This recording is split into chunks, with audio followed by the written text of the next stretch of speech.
Kamu lagi overthinking, tidur susah, otak muter terus mikirin hal yang bahkan belum kejadian. Besok mau ngomong sama siapa dan merasa takut salah. Mau mulai sesuatu tapi takut gagal. Atau mau ngelakuin hal besar tapi khawatir apa kata orang nanti. Tenang, kamu nggak sendirian. Banyak orang ngalamin hal yang sama. Dan hari ini kita bakal bahas, kenapa sih pikiran di dalam otak kita bisa terus muter-muter kayak gitu? Dan gimana cara nenangin overthinking pelan-pelan? Ini dia 5 cara buat nenangin overthinking.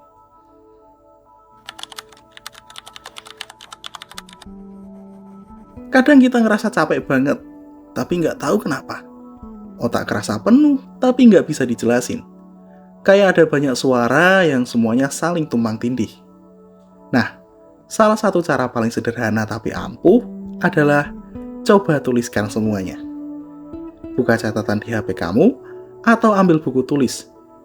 Tulis aja apa yang ada di pikiranmu, kayak lagi mikiran apa, takut sama apa, dan hal apa yang ganggu banget hari ini.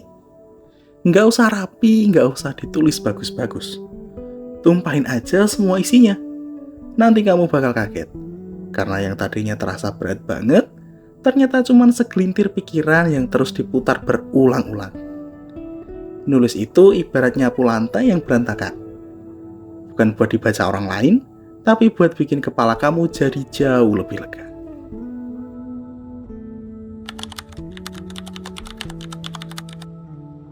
Overthinking itu bukan cuma di pikiran, tapi tubuh juga ikut tegang loh.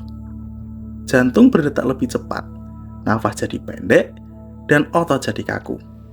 Nah, saat tubuh udah kayak gitu, otak kita dapat sinyal bahaya. Yang padahal belum tentu ada bahaya juga yang bakal terjadi. Karena itu, salah satu cara nenangin pikiran adalah mulai dari tubuh. Coba deh sekarang, kamu ambil waktu sebentar. Tarik nafas pelan selama 4 hitungan.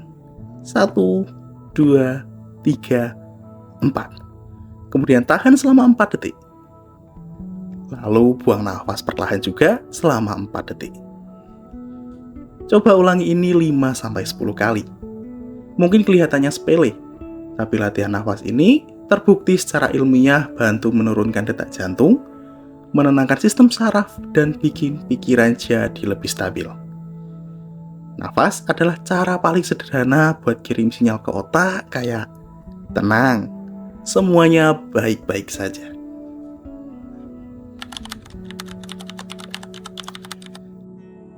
Jujur deh, kadang kita nggak sadar kalau overthinking kita tuh bukan karena hidup kita sendiri, tapi karena terlalu sering lihat hidup orang lain.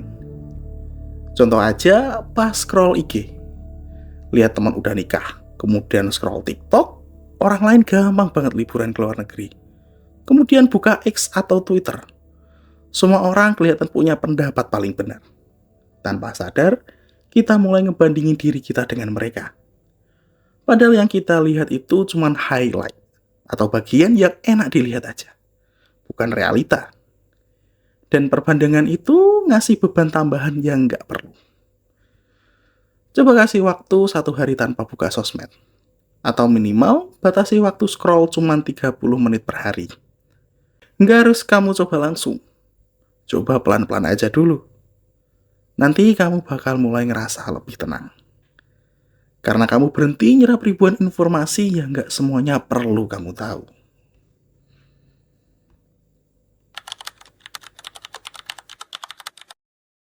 Salah satu penyebab overthinking adalah rasa tidak berdaya. Ngerasa semuanya di luar kendali dan kamu cuma bisa mikir doang. Nah, untuk mengatasi hal ini, lakukanlah hal-hal kecil yang bisa kamu kendalikan. Contohnya, beresin tempat tidur, cuci piring gelas bekas makan dan minum, lari di pagi hari, atau sekedar nyapu kamar. Kecil banget. Tapi justru dari hal kecil itu, kamu mulai bangun rasa percaya diri lagi. Kamu kasih sinyal ke diri sendiri, aku bisa melakukan sesuatu. Karena yang bikin kita stres bukan banyaknya masalah, tapi perasaan gak berdaya untuk melakukan sesuatu. Jadi, mulai dari hal paling kecil dulu. nanti kamu bakal ngerasa lebih kuat untuk ngadepin hal yang lebih besar.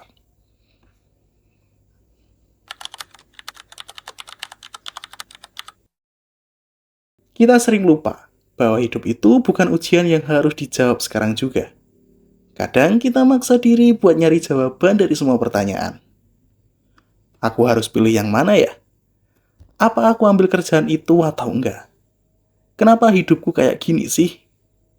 Dan makin kita paksa, makin pusing di kepala. Padahal jawabannya mungkin memang belum waktunya aja. Nggak apa-apa kok kalau hari ini kamu belum tahu semuanya. Nggak apa-apa kalau kamu masih ragu. Nggak apa-apa kalau kamu perlu waktu buat pikir. Yang penting, kamu nggak berhenti. Hari ini mungkin belum ada jawabannya, tapi besok kamu bisa nyoba lagi. Karena ketenangan itu bukan datang dari tahu semuanya, tapi dari menerima bahwa kamu nggak harus buru-buru. Jadi, kalau hari ini kamu ngerasa kepikiran terus, jangan lawan pikiran itu dengan marah-marah ke diri sendiri. Coba ajak diri kamu ngobrol baik-baik. Tulis isi pikiranmu, tarik nafas dalam-dalam, jauhkan diri sebentar dari layar. Lakukan hal kecil, dan yakinkan diri, kamu nggak harus tahu semua sekarang. Pelan-pelan aja, tapi jalan terus. Karena kamu berhak merasa tenang.